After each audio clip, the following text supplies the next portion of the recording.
Yan po ang vacuum type na fuel cock. Okay? Vacuum type. Nakakabit po yung vacuum niya doon sa may intake manifold po ng ating carburetor. Ayan. Meron pong splitter yan dyan na T. Okay? Ito, nakasara yung fuel cock natin. So, pag binuksan mo yan, hindi ko tutulo dyan yung gasolina. Tama? Ano ba yun? Higpit kasi. Ayan, nangat ko na ng konti. Yung gasolina, hindi natutuloy-tuloy. Kasi, hirap kanin.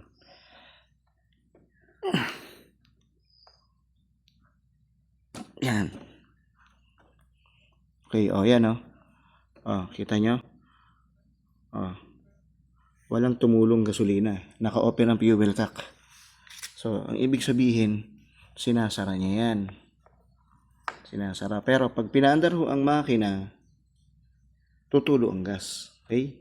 So, paano sasabihin ng mga nagkakabit na mag-o-overflow yan? Hindi mag-o-overflow yan kasi, ayan, ang natitira na lang niyang gasolina, ayan, nandiyan sa hose na yan.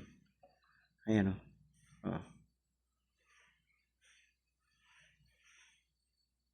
wala na, ubos na yan, yan, tira lang yan ng konti dyan sa hose. Ibig sabihin, nakasarado. Mukhang nabali ata yung ano ko. Gato. Isian ko na lang to. Yan yung natitira sa ano niya. Sa linya niya. So, pag ginanyan ko ng kaunti, ay naikot. Okay, yan. Paandarin natin yung makina. Tutulo ko yung gas. Kaya,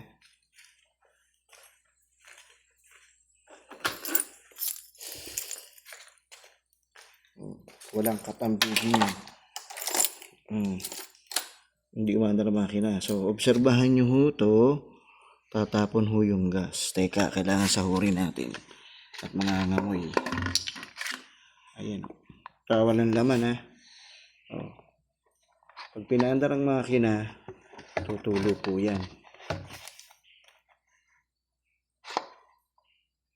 Ayan. Wala kasing tagahawak eh. Ayan.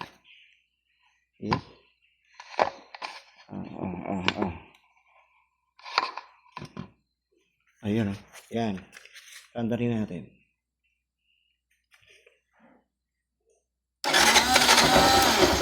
Ayan, napansin niya. Tumutulo. Okay. Patayin natin. So, patay, di ba? Patay ang makina. Patay. Paandarin uli natin. Ay. Yan. Paandarin uli. Di ba? Start pa lang eh. Yan,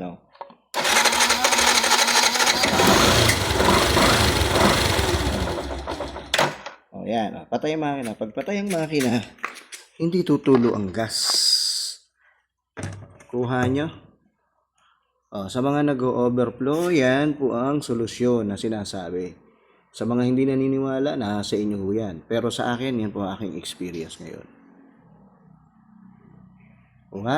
Okay. Ito, binaklas ko lang para lang ho dun sa mga nagtatanong. Ngayon, meron nung ginagamit kasing splitter dito, makakuha man kayo ng plastic. Pwede rin kayo mag-DIY. Kinakabit ho doon sa vacuum, may tiho doon. Kasi yan po ay vacuum tube. Vacuum tube po yan. May tiho doon. Tunto galing sa vacuum. May T-coupling ho doon sa taas. Na pag hinigop nyo, pag nag-vacuum dito at humigop ng hangin, isasarado nyo, i-open nyo yung diaphragm. Itong fuel cock. So, pagpatay ang makina, yung diaphragm, tutulak maglalak para hindi bumaba yung gasolina rito. So, kung makalimutan nyo mang isarado to, ayan, sarado mo yan, sarado o ibukas, hindi kayo mangangamba na mag-overflow ang inyong karburador. Okay? Kuha nyo. Thanks for watching. Kakabit ko na ngayon to at sasarado ko na. Binidyo ko lang ito para sa inyo. Kasi may mga nagtatanong eh. Okay?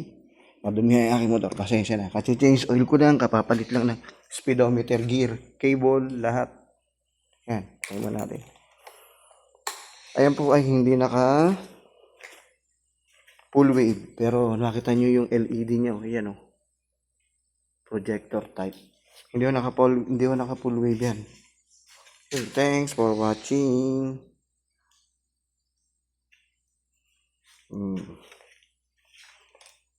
Hindi rin ako pinapasok ng tubig yung aking tangke. Wala akong tubig na pumapasok diyan. Oh. Mayroon charger na pang kotse o kinakalawang na. May busina ho yan na loud horn, yung dalawahan. At saka isa na rin po at disable na rin po ang choke na ito. Ayun wala na. Putol na yan. Pinutol ko na.